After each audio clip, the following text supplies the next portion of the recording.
Good morning. Okay, that's better. Good morning, everybody. I hope you're all having a wonderful Monday morning. Forgive me for being a little bit late. I have been trying to get through a cold and chose to sleep a little bit more today. Still up before my kids, but still a little more sleep. So, a couple of announcements. Excuse me. Today is the last day. It's July 31st, 2017. It's the last day to take advantage of our Thinking, Feeling, Willing Plus program at 40% off. Excuse me. So please go ahead and do so.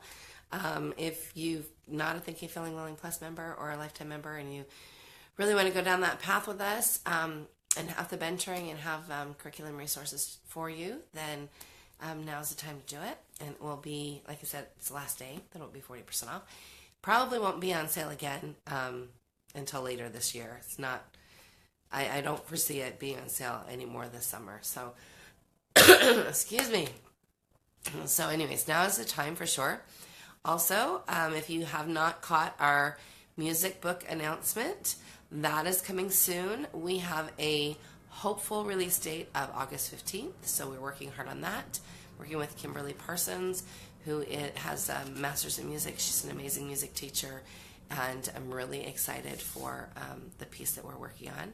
It's got a little Super Sam. It's got a lot of some news stories. It's got a lot of awesome stuff to it. So I think you'll be excited about that.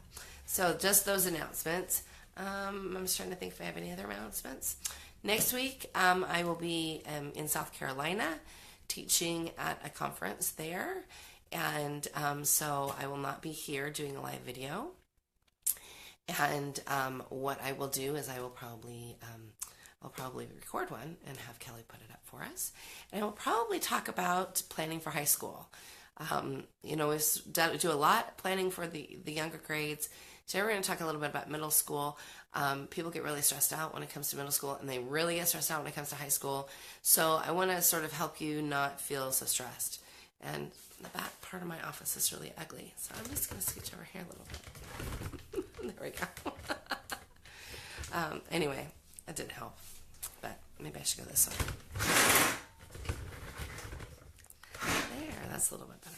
Anyway, so I'm going to say when it comes to working with middle school and it comes to working with, kids that are older, in JB, I was listening to a video the other day of Jamie Works, and he said it so wisely, and it's something that I've always sort of consciously done. I just didn't have a sort of a name for it. And he said he always looks at the next 3 years because it's always this layering. It's never teach it once and then it's done. So it's been that way through the younger years. You're layering. You're layering things like new math concepts. You're layering things like the art of writing a summary. You're layering all of those things. And then in middle school, you start to layer new things. And so one of the things, and I want to say too, I am considering middle school 6th, 7th, 8th, and 9th. Because there's history content that goes with 9th that really makes it more middle school-ish. And there really is a shift that happens between 9th and 10th with them developmentally that I find it really helps to keep 9th sort of in that realm. So there's about 4 years there. And people can disagree with me. That's okay. I'm not married to that. It's just something that I've noticed in teaching. And I've noticed in writing for those years, just sort of how they sort of go together a little bit more. And definitely 7th, 8th, 9th, more than 6th, 7th, 8th, 9th, but 6th, you're starting to get more sciences in there, more depth in there. The writing is getting deeper in there. So when I'm looking at a 6th grader, I'm looking at what are they going to be doing in 9th grade as well. So I'm trying to see that whole spectrum of everything. Books that I think that are invaluable for this age group. Between Form and Freedom by Betty Staley. Really invaluable. It's all about the teenage years. Has an awful lot about temperaments in the younger years too, but really good for those years to come. So you'll need it after. You'll need it from 6th grade probably on up. I think it's a really good resource for parents. I think you should read it. I think your partner should read it. I think it's a good book. Also, I really like Roberto Trostli's physics stuff. And I know things are still mirrored on this. I can't figure out. Kelly can figure it out on hers. On my phone, it does not give me that option. Don't know what that's about. Physics is Fun by Roberto Trostley, and I know he has an update to this. This is the Physics is Fun one has all of middle school together. It does not have ninth grade, but it has through eighth grade in here. But he has a new volume that you can buy just the grades that you need. I really like them a lot, and this one is definitely written towards the classroom, whereas newer one I think is more. He and I talked about it. He said it's more geared towards being able to do more things as homeschoolers, and so definitely I would look at his new stuff. I really like this volume. Did not have many problems. He lists so many different physics experiments, that I didn't have any problems finding what I needed for for each concept at home. It wasn't like I had to be in the classroom setting. So I think it's an amazing resource. Then when it comes to actually understanding what they need, I think you need one or the other of these next two resources. I'm not sure you need both, and I'll tell you which one is my preference, but I definitely think you need one or the other. So you either, and it's really so that, and yes, you can, we have a guide for that year, and you could just buy the guide and go through the guide, and I think that we give a lot in the guide. I think what you really need to is understand Steiner for these years. You've needed to understand him anyways for these earlier years. But when it comes to how things are changing and how you're really teaching science, how you're teaching history, the impulse behind each piece, I think it's important, and it's important to read him. So yeah, you could probably just go and read. The lectures for sure. I like both of these resources because they give you a little bit more than that. There is this tasks and content of the Steiner Waldorf curriculum. I like this book. The caveat I'm going to give to that is it departs sometimes from what he recommended in the first schools, and it is definitely what they do in the school. And that's okay, because that's where we're taking this from, and so it's okay to read that and adapt it. It gives you a nice horizontal and vertical understanding of the curriculum, and it allows you to really go, okay, what is it that I'm supposed to be getting across in this, say, art history unit, or across in this, and I said unit, I meant block. I get across in this this history block or in this math block, or what is it that they're really needing to learn that he really felt like they needed at this point in time.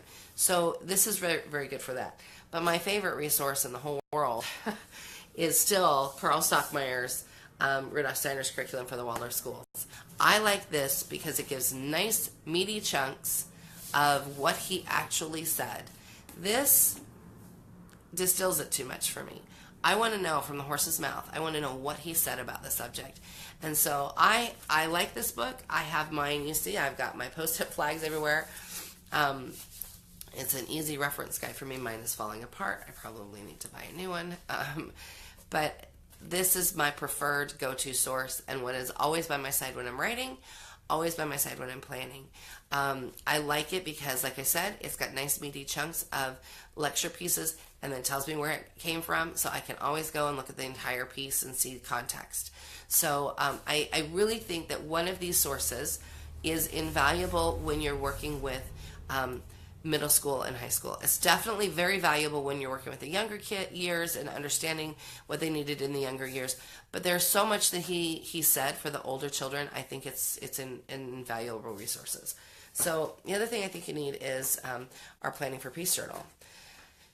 And that's not just because I want to sell you a journal. It's because I really like the way we lay it out. And so, especially when it comes to the upper grades, there's definitely moms that are going to, Mom said, can you give me the second title, please? Yes, absolutely.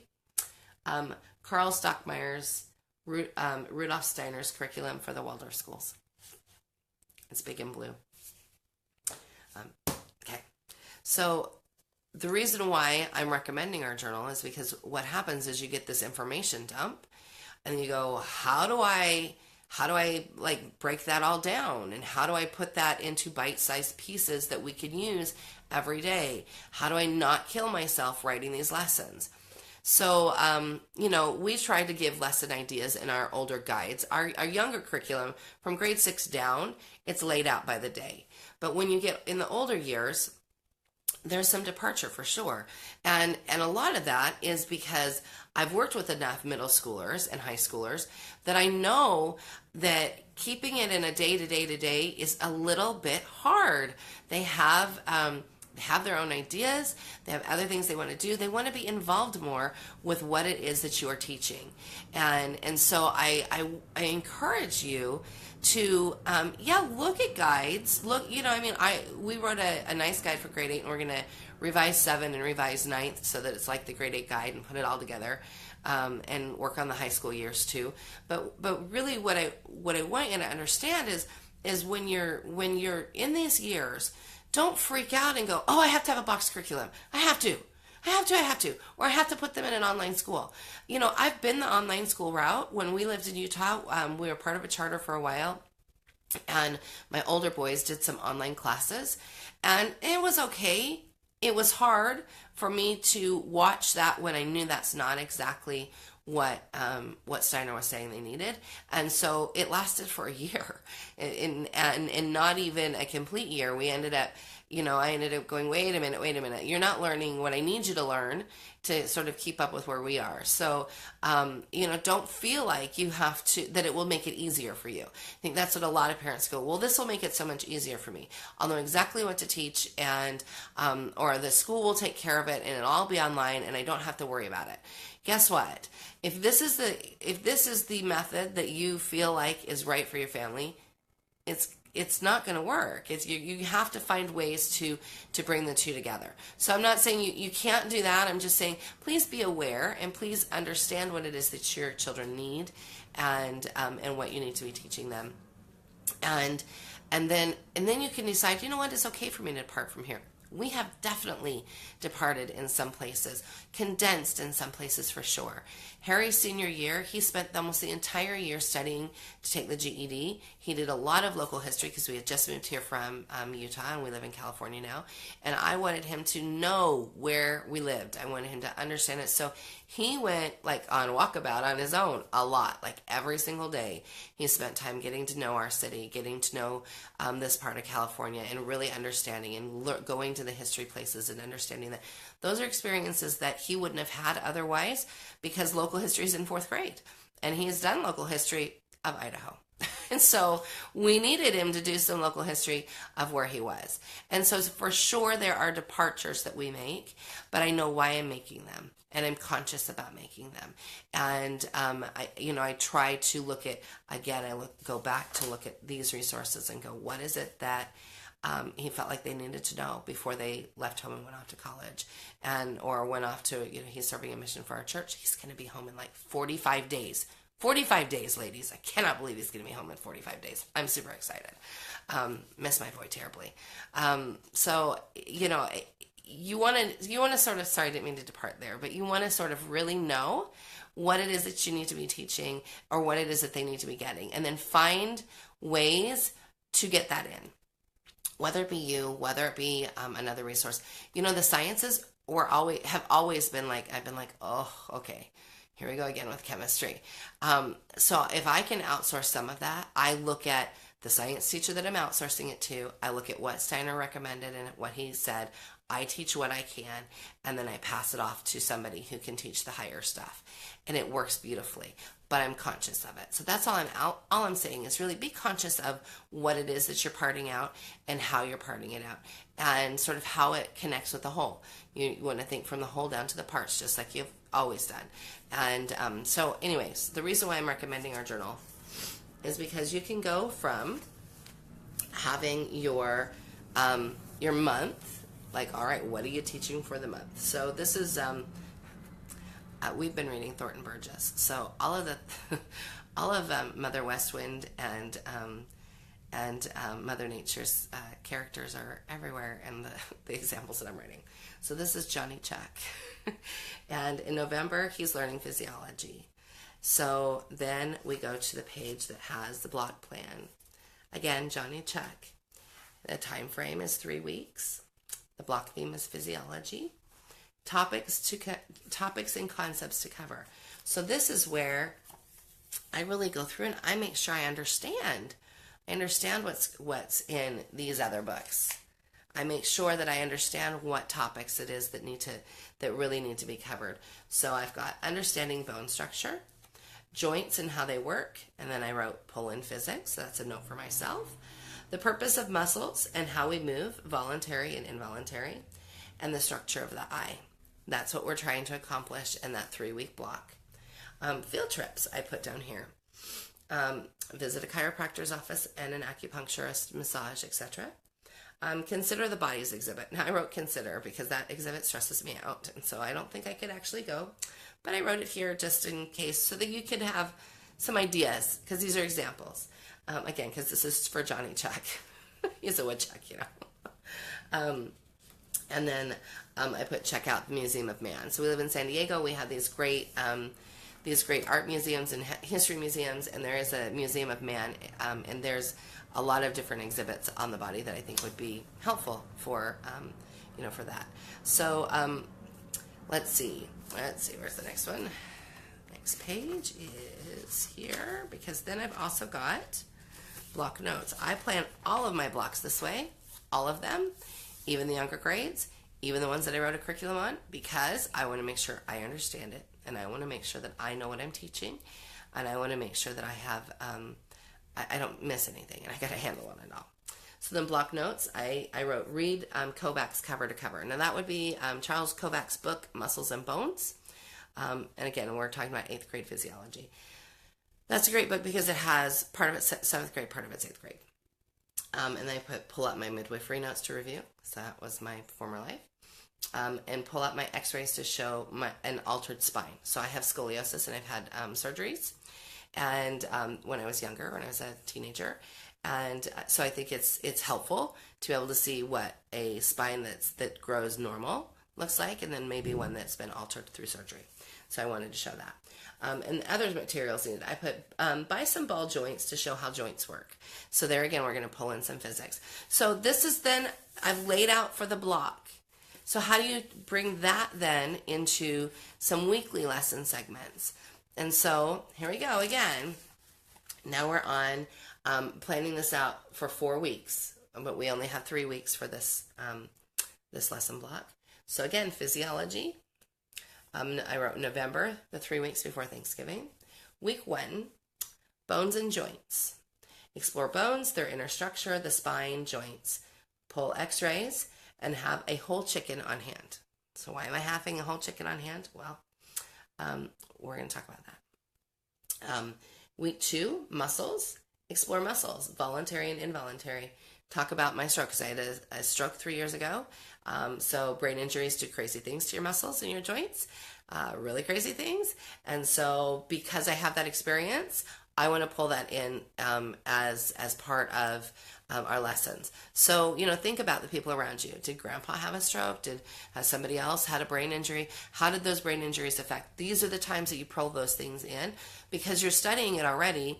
So it's a very good time for you to be able to show, well, this is how the brain's supposed to work, and this is what happens when it's injured. And then how do we keep healthy and firm? So we're still talking about muscles. And then I'm going to talk about bodybuilding as well. And then week 3, the eye. How does the eye work? And then I put poetry about the eyes, and then eyes and technology. So that would be how I break it out into weekly segments. So then I'm going to then break it down into 1 week. So we have 1 week's worth of plans. How do I take that whole concept of what I'm going to do for that week and break it down? So again, these are plans for Johnny Chuck, my imaginary child from Mother West Wind. Week of October 30th through November 3rd. This week's goals, and I wrote, help Johnny get over the hump with number bases. So that would be another goal, not necessarily has to do with the whole block, but when I think about my goals for the week for each of my children, I think about where they're doing well, where they might be struggling, where um, I can help them. So like if I had to think about Sam for right now, it would be to work a little bit more on his handwork this week because he's fallen a little bit behind. We're not finished with our grade 4 project yet. And we're almost ready for grade 5. It would be to practice karate this week.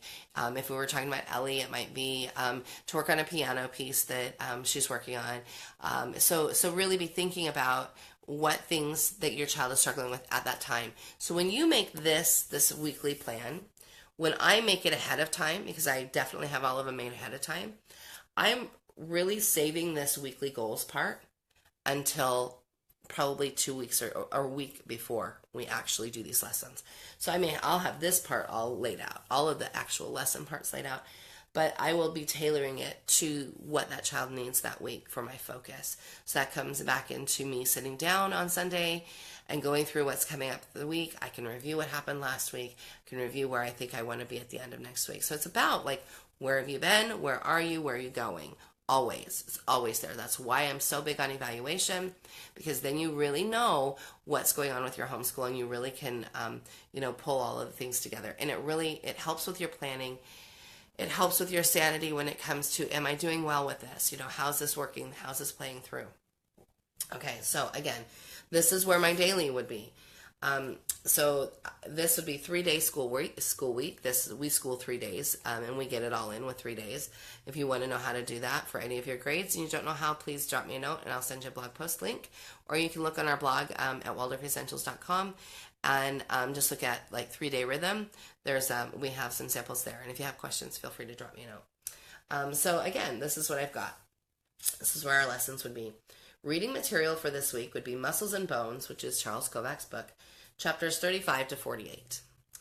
Day 1, start with bones that we can easily see through our skin. Examine the chicken before and after. So this is why I had the whole chicken thing on there. Before and after it goes in the Instant Pot. So when I'm planning my menu, we're eating this chicken.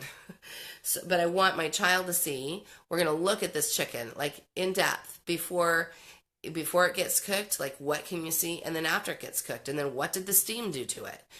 Because we use an Instant Pot and it's a pressure cooker. What happened in that process? And then we're going to be looking at the bones, and it's a good way to easily, quickly have some bones to review. And then I talk about the spine and a few X-rays, and this is all in day 1. Draw the spine, and then math. Violin, because Johnny Chuck plays the violin, and visit a chiropractor. So that might be like a huge day 1, that might take you right up until 2:00 if you started at 9:30. Day 2, review and write about our chiropractic visit. Study the pelvis and introduce a ball joint, and draw a hip joint. And then I put math and violin. So by this age, they're doing math every single day. I really like Jamie York's Making Math Meaningful, and I know people either love it or they don't love it. I love it. I think that he's also an amazing person. If you need to talk to him, you need some help, he's happy to help you.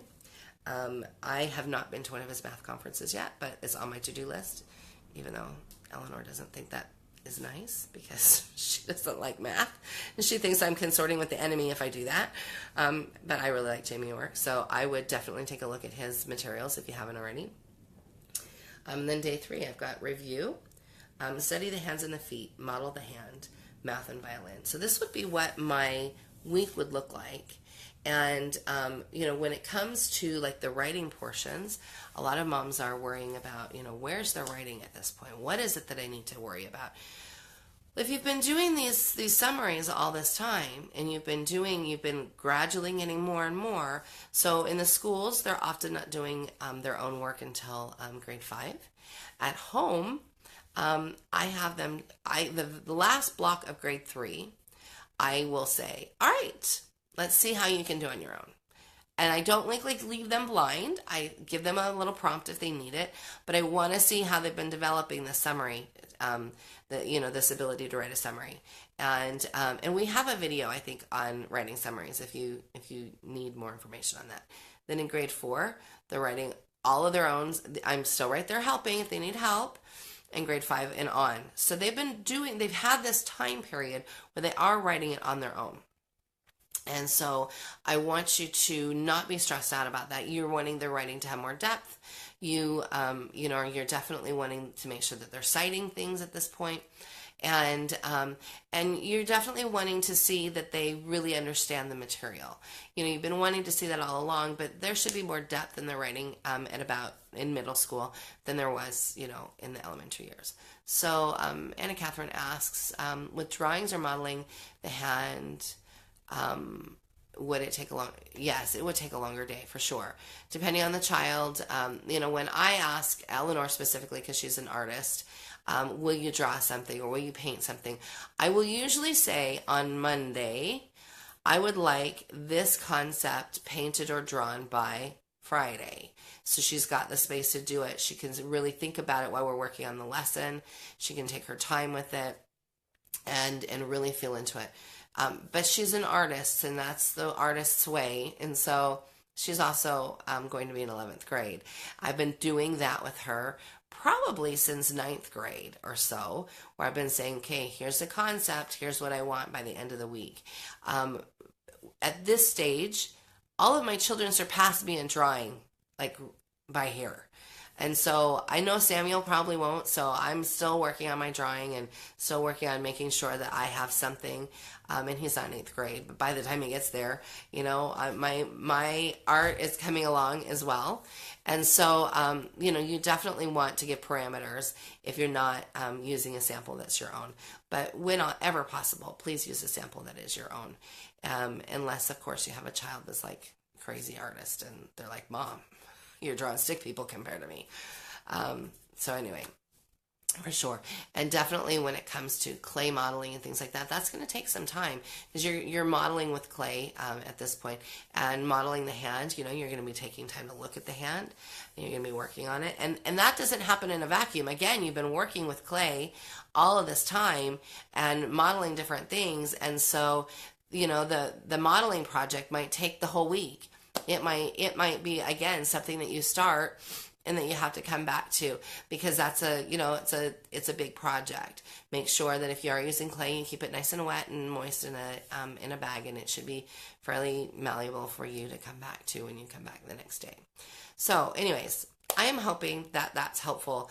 This is where the rubber meets the road. Then you just go and you start teaching. I think that things that are still really important.